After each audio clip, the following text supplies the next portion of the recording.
Today we're going to be talking about the 10 most important things you need to develop in your 20s to be successful in your 30s. Now, looking at myself where I'm at in my life, I'm 31, on the cusp of 32. Holy shit, I'm getting old. I wish I would have started doing this way sooner, because maybe the payoff would have already been sooner as well. Probably already be further along earlier in my 30s. So number one is develop an entrepreneurial mindset. So what the heck does that even mean? The reality is, entrepreneurship is not for everybody, right? For me, ever since I was young, I was trying to flip stuff, trying to make money on eBay, taking stuff around our house, like my brother's weed, like lamps, and just weird shit, and I was selling online. But you don't have to do that to be successful. The reality is, entrepreneurship is all about believing in you, having a vision, and following those passions. But understanding at the same time, you're gonna have to be resilient. No one's gonna care about you being successful as much as you do. It's up to you. If it's going to be, it is up to me. That is the entrepreneurial mindset, so you have to be resilient. So a book to pick up as you're starting to head down this road is a book called The Compound Effect. I loved it, and it's a very simple concept. It's all about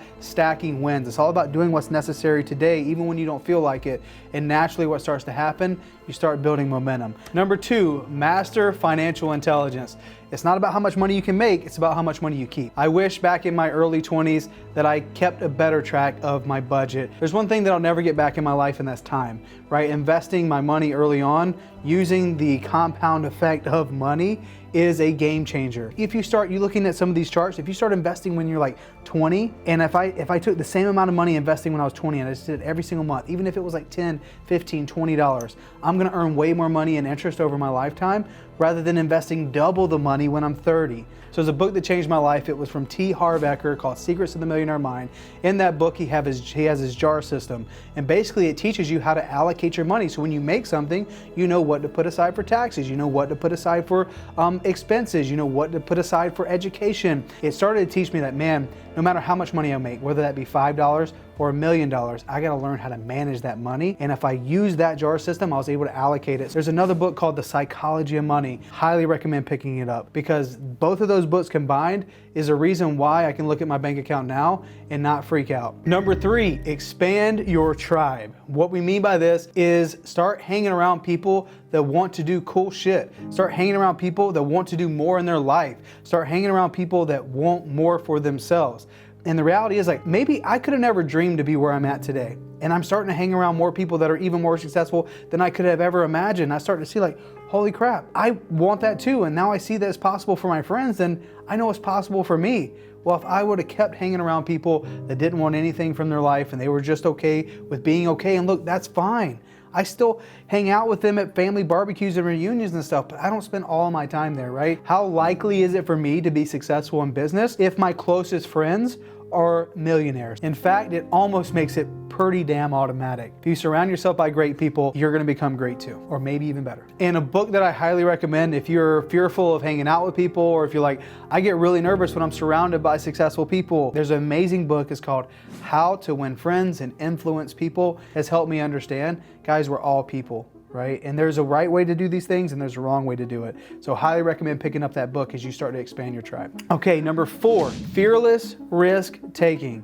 If I can look back at anything that I've done over the past 2, 3, 4 years, the reason why I was able to become a millionaire so fast, right? The reason why I was able to find so much success really quickly is because I was okay with just making mistakes. I was okay with messing it up and just like a rhino, keep plowing through it. In fact, that's what my business partners told me about me. They say, Matt, like, you don't know all the things, but you're like a rhino. You just keep like plowing through all these problems. You can control going at problems and looking for solutions rather than looking at problems and being like, oh my gosh, I don't know what to do. So a book that I really love when it comes to just being okay with making mistakes and failing is The 10X Rule by Grant Cardone. Amazing book. What I learned when I read that book, and I listened to it multiple times, and I probably revisit that book at least once a year, is it just reminds me that you just got to do more. Like whatever it is, whatever you're like, hey, I want to go get a sale. Okay, well, what am I going to do that? Well, I'm going to call 100 people. Well, what happens if I call 1,000? What happens if I call 2,000? I'm going to make a bunch of mistakes, but I'm gonna get much better, much faster, right? Okay, number five, optimize your health. Now, it's really tough to be talking about this one,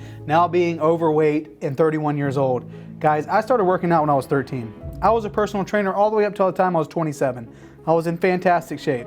But When I decided to start my business and start to grow my business, I was obsessed over that. All I wanted to do was work and go make money. I was tired of having no money in my bank account. Even though I was fit, I was broke as shit. So I was decided like, look, I want to go make more money. And what happened was I ended up gaining like 100 pounds, but now I have money in my bank account, but my health has gone by the wayside. So now I find myself in the doctor, once or twice a year when I didn't go to the doctor for like 4 or 5 years. So I started to realize like, man, I got to get my health back in check. So started tracking my calories again, got people who are like helping me with my nutrition, and I'm losing weight again. But gosh, I wish I would have never done that. I wish in my 20s I would have realized how good I have it. There's a world where I can be in shape and also have a bunch of money. 2 books that I love that's changed my life and especially like got me reinvigorated back into this is Atomic Habits by James Clear. Really going deep into the day-to-day habits that gives us the end result. Now this goes for money, this goes for success, but it also definitely goes towards your health. And the second one I absolutely love is The Power of the Now. That book was amazing for me to start to realize that, hey, you got to do something today. But ultimately, it helped me be more present in the moment, helped me appreciate this moment that I have here today, that I have here with you guys,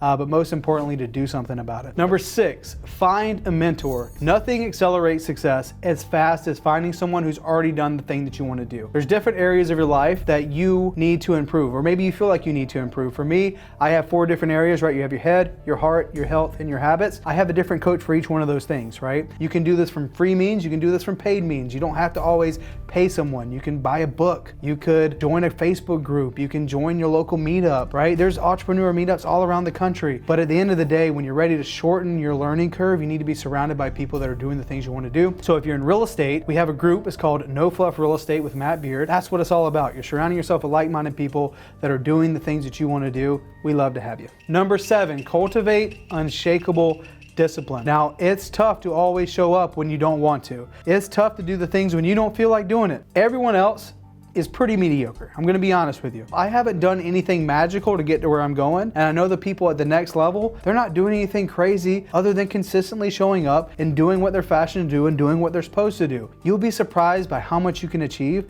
by just keeping your word, but most importantly, keeping your word with yourself. A book that I absolutely love that really talks about some unshakable discipline is David Goggins' Can't Hurt Me. That book is fantastic. It just reminds you like, holy crap, I'm playing too small. I'm weak over here. Like there's so much more that I'm capable of. Okay, number 8, unleash your passion. What are you passionate about? The reality is you could probably go make money doing a million different things. And this is also the disease of our generation. Everybody wants to go do a million things. They see the shiny object syndrome. They start making money and they wonder why they're unfulfilled. They wonder why they're not as good as they could be. They wonder why maybe there's someone who's just absolutely crushing it and they're like, why can't I get there? The reality is the person that's crushing it is probably super passionate about the thing itself. So the perfect marriage in business and entrepreneurship is finding something that can make you money and something that you're passionate about, and you marry those 2 things together. Because naturally, if you love to do it and it's just fun and you don't want to do anything else but that thing, and that thing makes you a bunch of money in the process, you are going to absolutely crush it. So it's okay in your early 20s to try out the things that you're passionate about to really find something that sticks, right? So a book that I love in regard to passion and really figuring out what is it that you want to do is a book by Simon Sinek. It's called Start With Why. And it really will help you identify the things that matter to you the most and the pursuits and passions that you want to pursue. What's going to make you world class, right? Again, you can go make money, you can do really well for yourself, but what's going to make you the top 1% of the 1% of the 1%? If that's your goal, it has to be something you're passionate about. Number 9, commit to lifetime learning. The one thing that's going to continually to make you happy, keep you pushing on. The one thing that's going to keep you to striving to want to do more. Because eventually, guys, you will have more money than you know what to do with. If you follow these steps, you will have more money. You'll pay for your life. You'll pay for your family's life. You'll pay for your mom and dad's life. You'll pay for your kids' life. And then you're like, what the hell else do I have? How can I help more people, right? The one thing that's going to continue to help you grow from stage to stage is making progress. And what does progress actually look like to you? And the reality is, at every one of these stages in your life, you got to reinvent yourself. One book that I love in regard to this is a book called The Alchemist by Paulo Coelho. Amazing book. I read that book probably once or twice every single year because it's all about reinventing yourself. It's all about, hey, we all have the ability at any point in time to decide what we want our life to be. We have at any point in time we can turn our situation into something great. And at every level, we have to continually evolve to be better. And lastly, the last thing you need to be doing in your 20s that's going to make you successful in your 30s, number 10 here, is define your success. What is it that you want to achieve? What exactly does success look like for you? Because very oftentimes in the business world or in life in general, we get caught up in everybody else, right? Comparison is the thief of all joy. It's easy to look at someone else's success and someone else's chapter 26 and compare it to our chapter 2 and be like, well, how do they got that? How can I get there as soon as possible? It's like, you got to do chapter 3, you got to do chapter 4, but is that even what you want? My coach in my life at one point, I was talking to him, I'm like, yes, I want to do this, this, and this, but I feel like I'm running someone else's race, right? And what he says is, what you do very often when you want to be successful, you end up climbing this mountain and you work so hard to climb this mountain just to get to the top to realize it wasn't even your mountain to climb in the first place. The book that I love in regard to this is called The Monk Who Sold His Ferrari. Amazing book. And in that book, this guy lived his entire life just to realize that it was all for something else. It wasn't even for him. He needed to take a step back and be like, holy crap, I've been doing this for someone else. So guys, that's the 10 things you could be doing in your 20s right now that's gonna basically ensure that you're gonna have a completely different life, a really successful life into your 30s, and keeping those same habits into your 40s and 50s, you're gonna live an amazing life. So hope you got value from this video today. I don't even know how to end these things anymore. If you like it, like it. If you want to subscribe, subscribe, but you can expect more content just like this on this channel. Thank you so much for checking this out. We'll see you next time.